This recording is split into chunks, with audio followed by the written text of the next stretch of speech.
لحسبها ولجمالها ولدينها فاظفر بذات الدين تربت يداك متفق عليه. وأيضا قال عليه الصلاة والسلام إذا خطب إليكم من ترضون دينه وخلقه فزوجوه إلا تفعلوا تكن فتنة في الأرض وفساد عريض.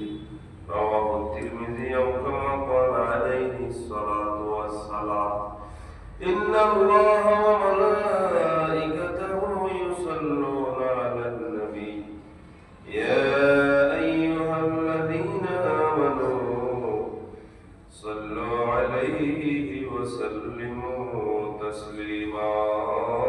صلى الله على سيدنا محمد وآله وأصحابه وسلم.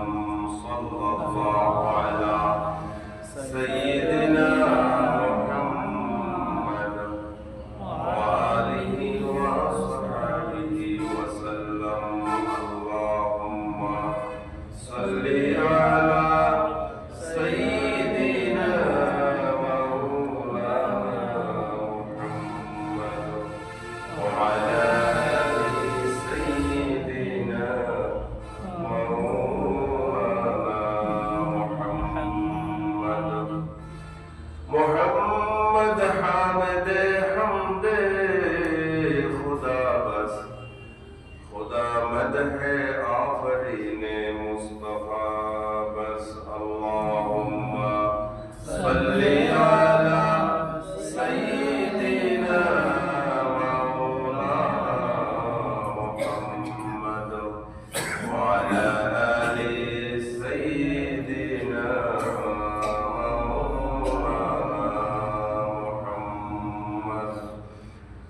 مولاي صل وسلم دائما أبدا على حبيبك خير الخلق كلهم. اللهم صل على سيدنا مولانا محمد وعلى آل سيدنا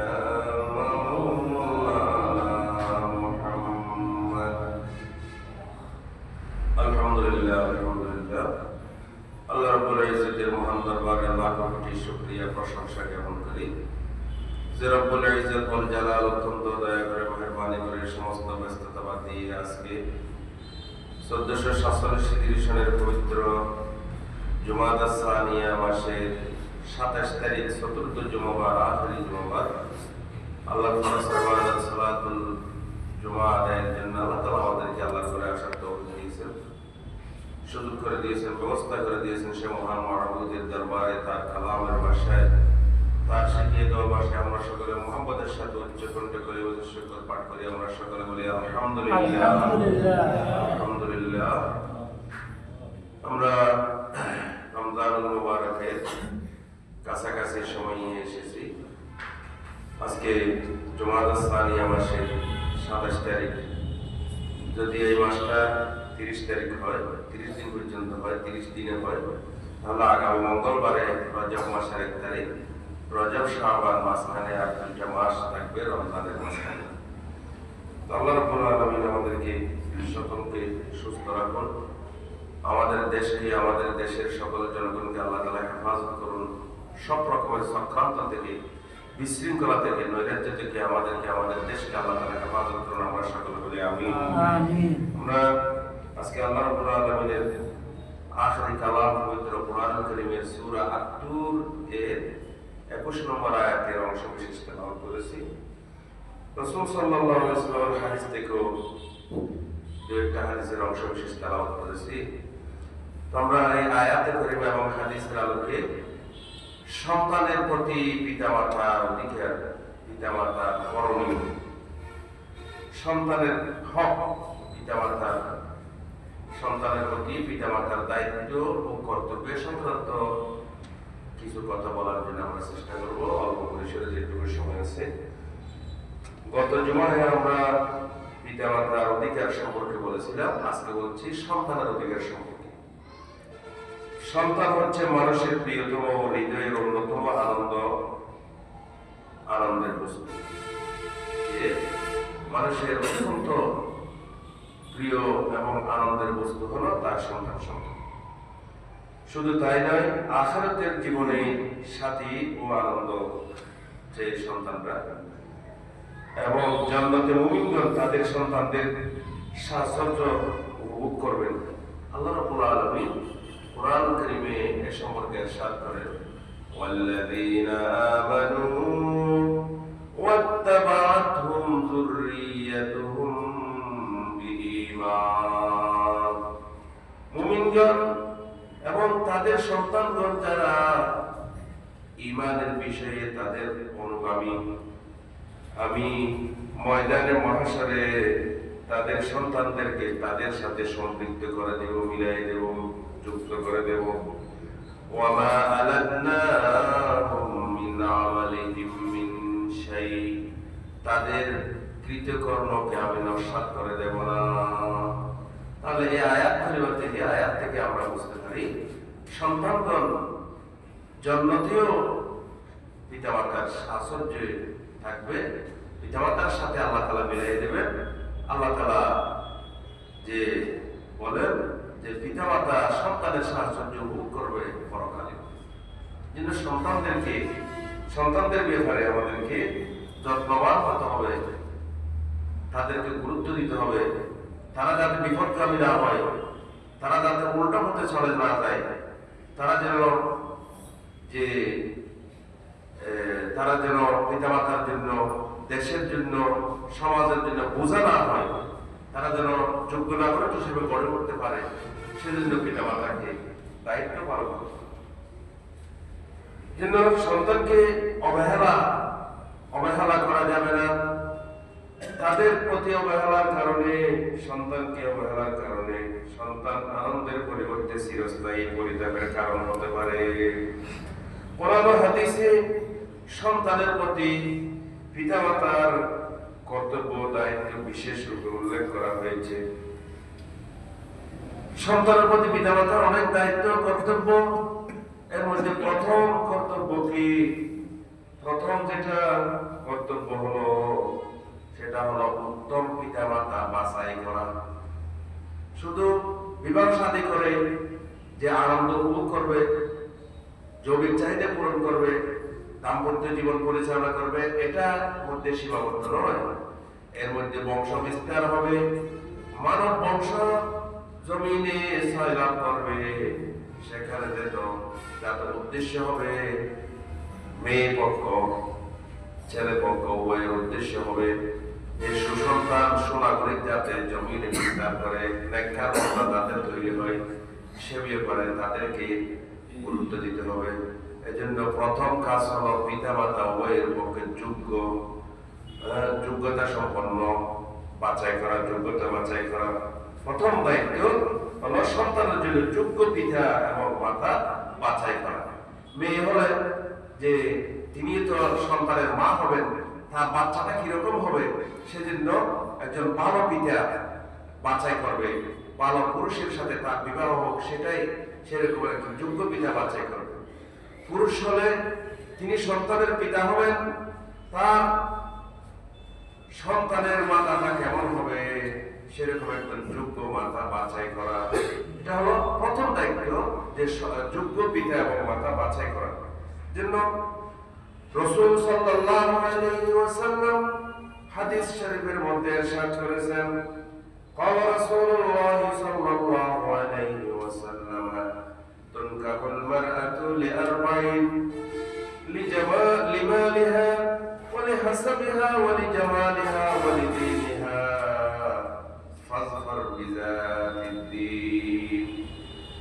আমাদের সমাজে জমিনে মেয়েদেরকে বিবাহ করা হয়, নিকাহ দেওয়া হয়, নিকাহ করা হয় চারটি বিষয় থেকে। মানুষ সৌন্দর্য দেখে, কেউ বিবাহ করে সৌন্দর্য দেখে, কেউ বিবাহ করে সম্পদ দেখে, আর কেউ বিবাহ করে তার বংশ দেখে, আর কেউ বিবাহ করে তার দিন দেখে। এই চারটা জিনিস থাকলে ভালো, কোনোটা নাই। একটা আছে, তার মধ্যে দিনদারি আছে।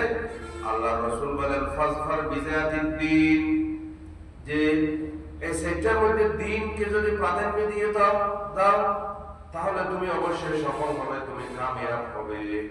তাহলে এক্ষেত্রে বোঝা যায় যে দিনদার রমণীকে বিবাহ করা, দিনদার একটা মেয়েকে বিবাহ করা পুরুষের জন্য কর্তব্য, যাতে তার বংশধর, ভবিষ্যৎ বংশধর, তার নাতিপুতি ছেলে মেয়ে যাতে ভালো হয়, নেককার হয়, দিনদার হয়, সেজন্য ভালো মেয়ে বাছাই করা, যোগ্য মাথা বাছাই করা, এটা পুরুষের জন্য কর্তব্য। আমার মহিলার জন্য কর্তব্য যোগ্য ফিতা বাছাই করা। হযরত রাসূল সাল্লাল্লাহু আলাইহি ওয়াসাল্লাম ইরশাদ করেন, ইজা খাতাবা ইলাইকুম মান তারদাউনা দীনাহু ওয়া খুলুকাহু ফাযাওwijuhu। কোন দিনদার এবং চরিত্রবান মানুষ যদি তোমাদের কাছে তোমাদের মেয়ের জন্য প্রস্তাব পাঠায়, যার চরিত্র এবং তার দিনদারি তোমাদের পছন্দ হয়, তাহলে তোমরা তার সাথে তোমাদের মেয়েদেরকে, তোমাদের বোনদেরকে, তোমাদের অধীনস্থ নারীদেরকে বিবাহ দিয়ে দাও। তাহলে এখানে এই দুইটা হাদিসের মধ্যে দেখা যায় যে দিনদার মহিলাকে বিবাহ করার ব্যাপারে গুরুত্ব দেওয়া হয়েছে, আবার দিনদার পুরুষের সাথে বিবাহকে দেওয়াকে গুরুত্ব দেওয়া হয়েছে, উৎসাহিত করা হয়েছে। তাহলে এজন্য প্রথম কর্তব্য হলো সন্তানের জন্য যোগ্য ফিতা এবং মাতা বাছাই করা। এরপরে যে হাদিস শরীফে উভয় পক্ষকে সততা, ধার্মিকতা ও নৈতিক দৃঢ়তার দিকে লক্ষ্য রাখতে নির্দেশ দেওয়া হয়েছে, যে যেই মহিলাকে বিবাহ করা হবে তার নৈতিকতা, তার ধার্মিকতা, তার নেককারিত্ব কেমন, এটা প্রাধান্য দিয়ে বিবাহ করবে। যে পুরুষের সাথে বিবাহ হবে তার মধ্যে দিনদারি আছে কিনা, তার মধ্যে নৈতিকতা, তার চরিত্র ভালো কিনা, এটা দেখে সেই পুরুষের সাথে বিবাহ দেওয়া, এটা অভিভাবকের কর্তব্য। এভাবে করে জন্য এভাবে যোগ্য পিতা এবং মাথা বাছাইয়ের জন্য উৎসাহিত করা হয়েছে হাদিসের। এরপরে যে সন্তানের জন্য যে সন্তানের যে অধিকার পিতা মাতার উপর থাকে, সেটা হলো জন্মের সময় সন্তানের কানে আযান দেয়া। কোন বাচ্চা জন্মলাভ করেছে, তাহলে সন্তান জন্মের পরে প্রথম যে আওয়াজটা তার কানের মধ্যে পৌঁছাতে হবে সেটা হলো আযান। আল্লাহু আকবার, আল্লাহ শব্দটা তার কানের মধ্যে প্রথম পৌঁছাতে হবে। যেন সন্তান প্রসব হলে, বাচ্চা জন্ম লাভ করলে তার কানে আযান দেওয়া, একদিকে আযান দেওয়া, আরেকদিকে কালাম নামাজের আযানের মতো আযান, নামাজের ইকামতের মতো ইকামত দেবে। এটা সুন্নাত, অত্যন্ত গুরুত্বপূর্ণ একটা সুন্নাত, যে আজকে এটা আমাদের পরিবারগুলোতে, আমাদের সমাজগুলোতে এত বড় বরকতপূর্ণ সুন্নাতটাকে অবহেলা করা হয়, এটাকে গুরুত্বই দেওয়া হয় না। অনেকে এটার প্রয়োজনও মনে করেন। তাহলে এটা অত্যন্ত পরিতাপের বিষয়। এজন্য যে সন্তান জন্ম লাভের পর তার কানে আযান পৌঁছাতে হবে প্রথম, অন্যান্য সব শব্দ আসার আগেই তার কানে পৌঁছাতে হবে, আযান পৌঁছাতে হবে। এবং আজকাল তো আমাদের সন্তানগুলো অনেকটা ক্লিনিকে এবং হাসপাতালে হয়, হাসপাতাল কর্তৃপক্ষ, ক্লিনিক কর্তৃপক্ষ এদেরকেও আযান দেওয়ার মতো প্রয়োজনীয় ব্যবস্থা রাখা, এবং অভিভাবক, পিতা বা অভিভাবকদেরকেও এক্ষেত্রে প্রয়োজনীয় খুবই সচেতন থাকা, গুরুত্ব দেয়া, এটা আবশ্যকীয়, গুরুত্বপূর্ণ এবং দরকার। এরপরে সন্তান জন্মের পরে দ্বিতীয় যে কর্তব্য পিতা মাতার উপর, সেটা হলো সন্তানের জন্য সুন্দর অর্থবহ নাম রাখা, সুন্দর নাম রাখা, ভালো নাম রাখা। আজকে আমাদের সমাজে দেখা যায় নাম রাখতে গেলে হুজুরকে রাখা হয়, সে কথা বলে গেল বাবু। তাহলে সন্তানের অর্থবহ, ভালো অর্থবোধক সুন্দর নাম রাখা, এটাও পিতা মাতার উপর কর্তব্য। যেমন তেমন একটা নাম রাখলেন এটা হয় না, নাম রাখতে হবে ভালো অর্থবোধক এবং সুন্দর নাম। বিশেষ করে হাদিস শরীফে যে নামের গুরুত্ব দেওয়া আছে যে আল্লাহ তাআলার পবিত্র নামের সাথে দাসত্ববোধক অর্থ বোঝায় সেরকম অর্থ, যেমন আব্দুল্লাহ, আব্দুর রহমান, আব্দুর রাজ্জাক, আব্দুর রহিম, এরকমের আল্লাহর পবিত্র সিফাত আসমায়ে হুসনার সাথে সম্বন্ধ সূচক শব্দ দিয়ে নাম রাখা, নবীগণের নামে নাম রাখা, এগুলাকে গুরুত্ব দেওয়া হয়েছে। আল্লাহ রাসূল ইরশাদ করেন, আহাবুল আসমাই ইলাল্লাহি আব্দুল্লাহ ওয়া আব্দুর রহমান। আল্লাহর কাছে সবচেয়ে পছন্দনীয় নাম হলো যে নামটাকে আল্লাহর দিকে কি করা হয়, সম্বন্ধ করা হয়, নাম সূচক করা হয়, সেটা হচ্ছে সবচেয়ে পছন্দনীয় নাম। তাহলে সন্তান জন্মের পর পিতামাতার উপর আরেকটা অন্যতম কর্তব্য হলো সন্তানের জন্য অর্থবোধক, ভালো অর্থবোধক সুন্দর নাম রাখা, সুন্দর নাম রাখা। এবং যে সন্তানের আরেকটা গুরুত্বপূর্ণ অধিকার হলো যে সন্তানের মুখে মিষ্টি জাতীয় কিছু, যেমন একটু মধু বানিয়ে দেওয়া কিংবা একটু খেজুর এ জাতীয় কিছু সন্তান জন্মের পরে যে কোনো নেককার মানুষের দ্বারা যে তার মুখের মধ্যে একটু মিষ্টি জাতীয় কিছু বাজায় দেওয়া, যেটাকে ছুঁয়ে দেওয়া, যেটাকে তাহনিক বলা হয় হাদিস শরীফের ভাষায়, সেটা করা, সেটা সুন্নাত। সেই কাজগুলো সন্তানের জন্য করা পিতামাতার জন্য কর্তব্য। এরপরে এগুলোর জন্য অনেক হাদিস শরীফ আছে। আমি আরেকটা করণীয় হলো যে সন্তানের জন্য আকিকা করা। সপ্তম দিনে, সন্তান জন্মের সপ্তম দিনে তার শরীরের ময়লাগুলো পরিষ্কার করে দেয়া এবং মাথার চুলগুলো হলক করে দিয়ে, মুন্ডন করে দিয়ে এসে ফেলা বা কেটে ফেলা এবং তার জন্য আকিকা দেওয়া, এটা সুন্নাত। এগুলা করা পিতামাতার উপর সন্তানের অধিকার, সন্তানের হক। তো আমাদের সমাজে এটার জন্য অনেক ডাকডোল পেটাতে হয়, অনেক রকমের আয়োজন। সেটা একটা একদিকে আবার এটার জন্য অনেক রকমের কিছু ব্যতিক্রম করে ফেলা হয়। আকিকার মধ্যে ছাগল, দুব্বা, মেষ এগুলো দেওয়া হচ্ছে সুন্নাত। অনেকে গরু দিতে চান, আরো বড় কিছু করতে চান, সেটা কিন্তু সুন্নাত নয়। উত্তম হচ্ছে ছাগল দিয়ে আকিকা দেয়া, এটা হচ্ছে সুন্নাত। এবং সপ্তম দিনের দিন দেওয়া, এটা সুন্নাত।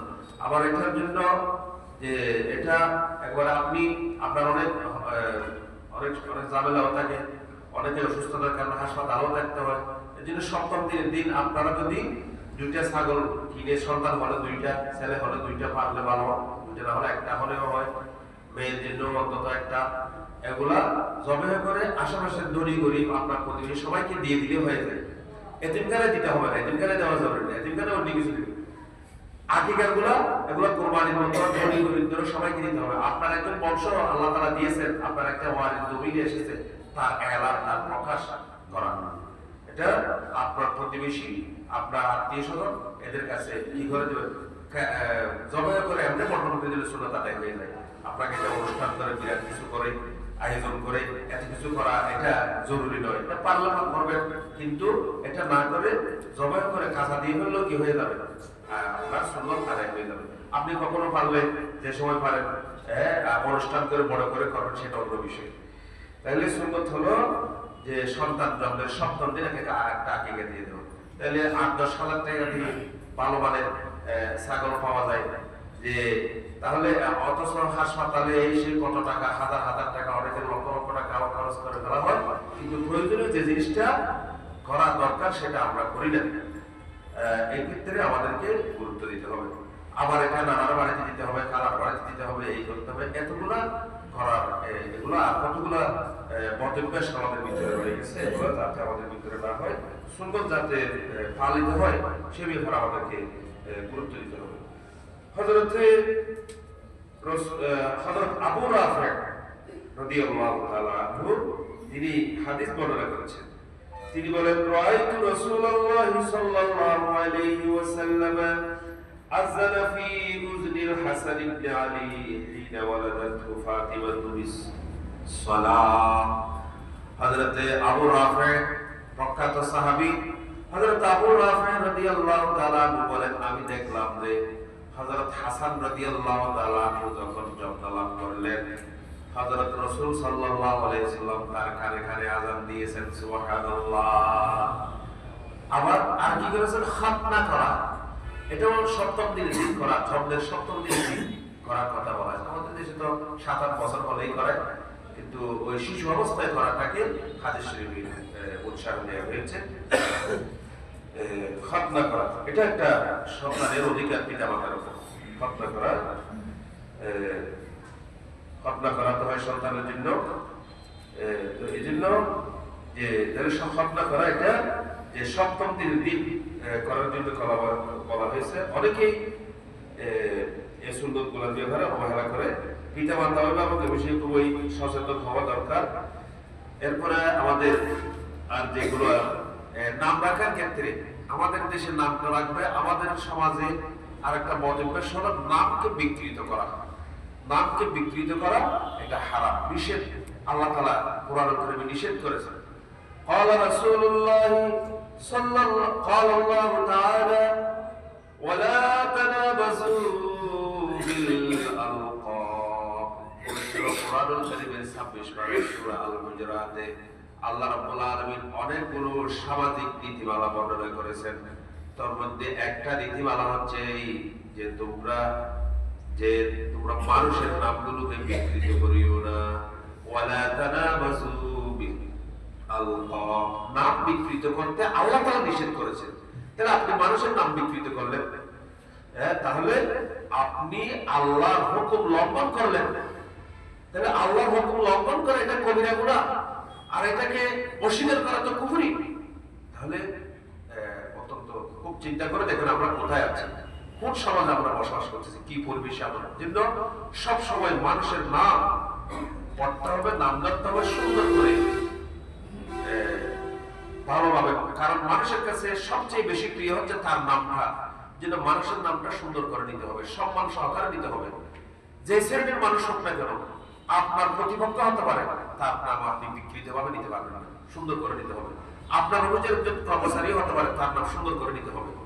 তার নামের শুরুতে লেখার সময় জনাব লিখতে হবে, এটা অফিসিয়াল সিস্টেম। এটা কতগুলো এর জন্য মানুষের নাম সুন্দর করে, আর তাহলে আপনি সমাজের মধ্যে সম্মানিত হবেন। আরেকজনকে সম্মানিত করলে আপনি সম্মানিত হবেন, আরেকজনকে অসম্মান করলে আপনি পদে পদে অসম্মানিত হবেন। কোরআনের এই আয়াতের অর্থ বর্ণনা করে হযরত শেখ ফরিদউদ্দীন আত্তার রাহমাতুল্লাহি আলাইহি বলেন, মে মরদম জুজবনে কুই মবর দরহাবে খাহি কে গর্দি মুতাবর। আপনি যদি সম্মানিত হতে চান তাহলে আপনি মানুষের নামগুলোকে সম্মান ছাড়া মানুষের নাম উচ্চারণ করবেন। যেন মানুষের নাম সম্মানের সাথে উচ্চারণ করতে হবে, সম্মানের সাথে মানুষের নাম ধরতে হবে, এবং কোনো মানুষের নামকে বিকৃত করা যাবে না। বিকৃত করাকে আল্লাহ তাআলা নিষেধ করে দিয়েছেন। তাহলে আল্লাহর নিষেধ লঙ্ঘন করা হারাম, কবিরা গুনাহ। এখান থেকে তওবা করতে হবে। যদি তওবা না করা হয়, আল্লাহ তাআলা বলেন সে হচ্ছে জালেম। ওয়ামান লাম ইয়াতুব ফাউলাইকা হুমুজ যালিমুন। যে এই রকমের অপকর্ম থেকে তওবা করল না, সে জালেম, সে অত্যাচারী, সীমালঙ্ঘনকারী। নাউযুবিল্লাহ। তাহলে আমাদেরকে এই বদভ্যাস আমাদেরকে পরিহার করতে হবে। আল্লাহ তাআলা আমাদেরকে তৌফিক করুন, আমিন। সন্তানের প্রতি পিতামাতা আরেকটি দায়িত্ব করতে হবে। এটা আকিকার কথা তো বললাম। হযরত রাসূল সাল্লাল্লাহু আলাইহি ওয়াসাল্লাম হযরত হাসান রাদিয়াল্লাহু তাআলা আনহু এবং হুসাইন রাদিয়াল্লাহু তাআলা আনহুর আকিকা দিয়েছেন, একটা একটা করে দিয়েছেন। তারপরে সন্তানের জন্য দুইটা দেওয়ার কথা আছে, মেয়ের জন্য একটা। আর ওই সময় মেয়েদেরকে পাত্তা দেওয়া হতো না, গুরুত্ব দেওয়া হতো না। আল্লাহ রাসূল বলেন অন্তত মেয়েদের পক্ষ থেকে, কন্যাদের পক্ষ থেকে একটা হলে তোমরা আকিকা দেবে। এরপরে যে আরেকটা বিষয় হলো যে সন্তানকে মায়ের দায়িত্ব হলো, কর্তব্য হলো পূর্ণ 2 বছর মুখের দুধ খাওয়া। এটা সন্তানের অধিকার মায়ের উপর। আজকাল অনেক মেয়ে তার বাচ্চাকে দুধ খাওয়াতে চায় না, পরবর্তীতে নানান রকমের রোগে ভোগে, ব্রেস্ট ক্যান্সার হয়, আরো কত কিছু হয়। এই জন্য আল্লাহ তাআলা যেটা বিধান করে দিয়েছে, শরীর যেটা বিধান করে, এখানে হচ্ছে কল্যাণ, এখানে হচ্ছে রহমত, এখানে হচ্ছে বরকত। এটা লঙ্ঘন করা হলে জটিল কত কিছু এটা অভিশাপ হিসেবে আসে, এর পরিণতিতে অনেক কিছু ভোগ করতে হয়। কিন্তু মায়ের দায়িত্ব মাকে পালন করতে হবে। মায়ের দায়িত্ব হলো সন্তানকে 2 বছর দুধ পান করানো। আল্লাহ রাব্বুল আলামিন বলেন ওয়াল ওয়ালিদাতু ইরদি'না আওলাদাহুন্না হাওলাইনি কামিলাইনি। আল্লাহ রাব্বুল আলামিন বলেন মায়েদের মাগণের কর্তব্য হলো সন্তানদেরকে পূর্ণ 2 বছর দুধ পান করানো। লিমান আরাদা আইয়ুতিমার রাদা, যারা সন্তানের দুধ পানের মুদ্দত পূর্ণ করতে চায় তারা যেন পূর্ণ 2 বছর দুধ পান করানো। আর পিতার কর্তব্য হলো মা যাতে সুস্থভাবে স্বাভাবিকভাবে শান্তিপূর্ণভাবে বাচ্চাকে দুধ পান করাতে পারে সেজন্য তার খরচ বিরোচের ব্যবস্থা করা, দিয়ে যথাযথ ব্যবস্থা করা, এটা পিতার কর্তব্য। এরপরে যে সন্তানকে মানসিক, দৈহিক, আর্থিক এবং সামাজিক ও অর্থনৈতিকভাবে শক্তিশালী করে গড়ে তোলা, এটা পিতামাতার উপর সন্তানের আরেকটা অধিকার, আরেকটা হক। তাকে শারীরিকভাবে শক্তিশালী হয়, মানসিকভাবে শক্তিশালী হয়, আর্থিকভাবে শক্তিশালী হয়, অর্থনৈতিকভাবে শক্তিশালী হয়, সেই ব্যবস্থা করাও পিতামাতার উপর সন্তানের একটা অধিকার। আল্লাহ রাসূল ইরশাদ করেন قال رسول الله صلى الله عليه وسلم المؤمن القوي خير واحب الى الله من المؤمن الضعيف। আপনি সন্তানের যত্ন নিলেন না, তার স্বাস্থ্যের ব্যাপারে গুরুত্ব দিলেন না, তার মন মানসিকতা কেমন হচ্ছে সেটা গুরুত্ব দিলেন না, তাকে ছেড়ে দিলেন, তাহলে যে আপনি তার প্রতি অত্যাচার করলেন, তার অধিকার হরণ করলেন। এই জন্য হযরত মুফতি শফি আলাইহির রহমাত ওয়ালা তাকতুলু আওলাদাকুম, এই আয়াতের তাফসীরে তিনি উল্লেখ করেছেন औलाद बगैर तालीम और तरबियत आजादी छोड़ देना भी एक तरह की कत्ल औलाद है। বাচ্চাদেরকে তাদেরকে মনমগন, তাদেরকে সুন্দর তরবিয়ত দেয়া, শিক্ষা দীক্ষা দেয়া, আদব শিখানো, তারা যাতে সোনাগরিক হিসেবে গড়ে ওঠে, তারা যেন দিকদার মানুষ হিসেবে বড় হয়, সেজন্য ব্যবস্থা করা পিতামাতার কর্তব্য। সেই ব্যবস্থা না করে তাদেরকে এমনি ছেড়ে দিয়া তাকে কতল করা, হত্যা করার অন্তর্ভুক্ত বলে তিনি বলেছেন। এজন্য আমাদেরকে সন্তানের ব্যাপারে গুরুত্ব দিতে হবে। আমাদের সন্তানগুলো যাতে তারা যাতে মানুষ হয়, তারা যাতে আল্লাহকে চিনে, পিতামাতাকে চিনে, তারা যেন সমাজের সুনাগরিক হিসেবে হয়। যদি আমরা এই দায়িত্ব পালন না করি তাহলে আমরা গুনাহগার হব, আল্লাহর কাছে আমরা আল্লাহর আদালতে আমরা আসামি হয়ে যাব। আল্লাহ তাআলা আমাদেরকে হেফাজত করুন, আমাদেরকে হেফাজত করুন, আমাদের সন্তানদেরকে আল্লাহ তাআলা ভালো মানুষ হিসেবে গড়ে ওঠার তৌফিক দান করুন, আমিন।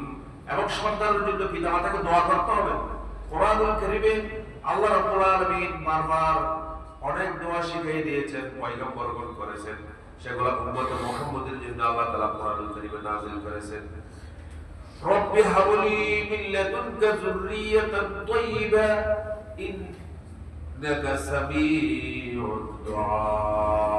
হযরত যাকারিয়া আলাইহিস সালাতু ওয়াস সালাম দোয়া করতেছেন সন্তানের জন্য, রব্বি হাবলি মিন লাদুনকা যুররিয়াতান তাইয়্যিবা, ও আমার প্রভু, আমার রব, তুমি আমাকে ভালো সন্তান দান করো, যে নেককার সন্তান তুমি আমাকে দান করো। হযরত ইব্রাহিম আলাইহিস সালাতু ওয়াস সালাম দোয়া করছেন, রব্বি হাবলি মিনাস সালিহিন, রব্বুল আলামিন তুমি আমাকে নেককার সন্তান দান করো। রব্বি লা তাযারনি ফারদান ওয়া আনতা খায়রুল ওয়ারিসিন, আল্লাহ তুমি আমাকে যে উত্তরাধিকারী দান করো, আমার বংশধর দান করো, তুমি আমাকে উত্তরাধিকারবিহীন করিও না, নিঃসন্তান বানিয়ে। এটাও যে সন্তানের জন্য আল্লাহর কাছে দোয়া চাইতে হবে, সন্তানের জন্য দোয়া করতে হবে। এবং উম্মতে মুহাম্মাদীর বৈশিষ্ট্য হলো এই যে তারা আল্লাহর প্রিয় বান্দাগণ নিজের পরিবার পরিজন সন্তান সন্ততির জন্য আল্লাহর কাছে দোয়া করবে। কিরকম দোয়া করবে এটা আল্লাহ তাআলা সূরা ফুরকানে শেষের দিকে আল্লাহ তাআলা নাযিল করেছেন। রব্বানা হাব লানা মিন আজওয়াজিনা ওয়া যুররিয়াতিনা কুররাতা আয়ুন ওয়াজআলনা লিল মুত্তাকিনা ইমামা। ও আমাদের প্রতিপালক, আমাদের আমাদের পরিবার পরিজন, আমাদের সন্তান সন্ততিকে তুমি আমাদের জন্য চক্ষু শীতলকারী বানাইয়া দাও এবং আমাদেরকে মানুষের অনুসরণীয় অনুকরণীয় ইমাম বানিয়ে দাও। সুবহানাল্লাহ। এভাবে দোয়া করেছেন। সন্তানের জন্য দোয়া করতে হবে। আপনি সন্তানের জন্য গুরুত্ব দিতে হবে, তার জন্য দোয়া করতে হবে। সন্তানের জন্য যাতে আল্লাহ তাআলা সন্তানদেরকে ভালো বানিয়ে দেয়, জন্য সন্তানগুলো যদি ভালো হয়, দুনিয়াতেও আপনার জন্য কল্যাণ, খবরও আপনার জন্য কল্যাণ, পরকালেও আপনার জন্য কল্যাণ। হযরত রাসূল সাল্লাল্লাহু আলাইহি ওয়াসাল্লাম ইরশাদ করেছেন, মানুষ যখন মারা যায় তার সমস্ত কর্মকাণ্ড বন্ধ হয়ে যায়, কিন্তু কতগুলো কাজের আমল, এক হাদিসে 3টা বলা হয়েছে, আর এক হাদিসে 7টা বলা হয়েছে, কতগুলো কাজের আমল তার মৃত্যুর পরেও তার কবরের মধ্যে, তার আমল নামার মধ্যে সওয়াব যোগ হতে থাকে। সুবহানাল্লাহ। তার মধ্যে একটা হলো নেককার সন্তান, আও ওয়ালাদিন সালিহিন ইয়াদউ লাহু। কেউ যদি কোনো ভালো সন্তান রেখে যায়, নেককার সন্তান রেখে যায়, যে এই সন্তান পিতামাতার জন্য দোয়া করে, পিতামাতাকে ভক্তি শ্রদ্ধা করে, পিতামাতাকে সম্মানের সাথে স্মরণ করে, সেরকম সব পিতামাতার জন্য দোয়াকারী সন্তান যদি রেখে দেয়, তাহলে পিতামাতার খবরের মধ্যে, তার আমল নামার মধ্যে সওয়াব যোগ হতে থাকে। সুবহানাল্লাহ। আও ওয়ালাদিন সালিহিন ইয়াদউ লাহু। যে নেককার সন্তান পিতামাতার জন্য দোয়া করে। কি রকম দোয়া করবে সন্তানরা পিতামাতার জন্য? রব্বিরহামহুমা কামা রাব্বায়ানি সগীরা রব্বানা ইগফিরলি ওয়া লিওয়ালিদাইয়া ওয়া লিল মুমিনিনা ইয়াওমা ইয়াকুমুল হিসাব। এই যে সন্তানের জন্য সন্তান যখন দোয়া করে, এই দোয়া জন্য পিতামাতার যখন সন্তানগণ আল্লাহর কাছে মাপ চায়, সেটা তাদের এর মাধ্যমে আল্লাহ তাআলা পিতামাতাকে মাফ করে দেন, তাদের মর্যাদাকে বুলন্দ করে দেন। কিয়ামতের ময়দানে যখন পিতামাতা দেখবে যে তাদের আমলনামায় অনেক বড় বড় সওয়াবের পার হয়ে গেছে, মর্যাদা অনেক উঁচু হয়ে গেছে, যখন বান্দার মর্যাদা বুলন্দ হবে, তখন আল্লাহকে বলবেন, ও পরওয়ারদিগারে আলম, ইয়া রাব্বি আন্না লি হাযা, আমার জন্য এত বড় উচ্চ মর্যাদা কোথা থেকে হলো? তখন তাকে বলা হবে, বিইস্তিগফারি ওয়ালাদিকা লাকা, তোমার সন্তান সন্ততিগণ, তোমার সন্তান তোমার জন্য যে দোয়া করেছে, এর জন্য তোমার মর্যাদাকে বুলন্দ করে দেওয়া হয়েছে। সুবহানাল্লাহ। তো এইরকমের সন্তান যদি আমরা আমাদের সন্তানকে সেভাবে গড়ে তুলতে পারি, তাহলে আমাদের জন্য দুনিয়াতেও কল্যাণ, আখিরাতেও কল্যাণ। এরপরে পিতামাতার উপর সন্তানের আরেকটা অধিকার হলো সন্তানদেরকে সঠিক আচরণ শিক্ষা দেওয়া, এবং রাসূল সাল্লাল্লাহু আলাইহি ওয়াসাল্লাম তার জীবনযাপন কেমন হবে, কিরকম জীবনযাপন করবে, কিভাবে তাকে আদব শিক্ষা দেওয়া, শিক্ষা দীক্ষা দেওয়া, এগুলা পিতামাতার উপর সন্তানের অধিকার অন্তর্ভুক্ত। যে যেমন এক ছোট বাচ্চা হযরত উমর ইবনে আবু সালমান, সে আল্লাহ রাসূলের ঘরে লালিত পালিত হয়েছে।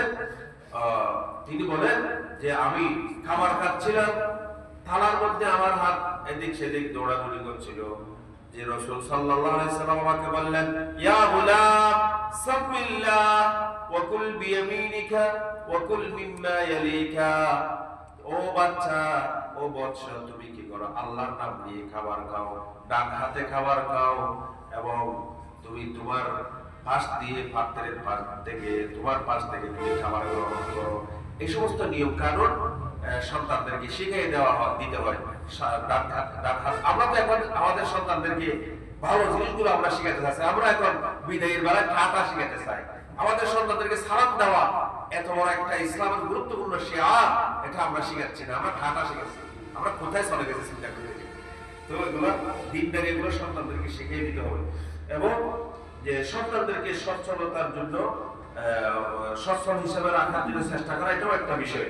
আল্লাহ রাসূল বলেন, ইন্নাকা ইনতাযার ওয়ারাসাতাকা আগনিয়া খায়রুম মিন আনতাযারহুম আলাতান ইয়াতাকাফফুনা আন-নাস। মানুষের দোয়ার মোতাবেক কিনা রেখে তাদেরকে সচ্ছল হিসেবে রেখে যাওয়া সচ্ছলতার সচ্ছল হিসাবে রাখার জন্য ব্যবস্থা করা, সেটাও পিতামাতার উপর সন্তানের একটা অধিকার। যে আমরা কিছু কথা বললাম, সন্তানকে গুরুত্ব দিতে হবে, তাদেরকে আদর আশারা করতে হবে, তাদেরকে শাসন করতে হবে। এখন আমরা বাহাদুরি করতেছি, সন্তানকে একটা দামি মোবাইল তুলে দিলাম, আমরা মনে করছি এটা একটা বাহাদুরি করলাম না, আমরা সন্তানকে জবে করাই দিলাম। এই ছোট বাচ্চা 5-6 বছরের, সে কি বুঝবে এখন? মোবাইলের কি গুরুত্ব বুঝবে? বিপদগামী হয়ে যাচ্ছে, উল্টা পথে চলে যাচ্ছে, খারাপ গুলো তার সামনে আসতেছে। এগুলো তাকে দিন শিখার, আল্লাহ শিখার, রসুল শিখার, তাকে নামাজ পড়া থাকেন। আল্লাহ রসুল বলেন, মুরু আওলাদাকুম বিসসালাহ ইযা বালাগু 7 সিনিন, তোমাদের সন্তানগণ যখন 6 বছর পূর্ণ হয়ে 7 বছরে পৌঁছবে, তখন তোমরা তাদেরকে নামাজের তালিম দাও। যখন 10 বছরের নামাজ বয়সে পৌঁছবে, তখন তাদেরকে নামাজের জন্য শাসন করো এবং তাদের বিছানা উপস্থিত করে দাও। আল্লাহ আমাদের সকলকে সন্তানদের ব্যাপারে গুরুত্বশীল হওয়ার জন্য তৌফিক দান করুন। আমিন। ওয়া আলহামদুলিল্লাহি রাব্বিল আলামিন।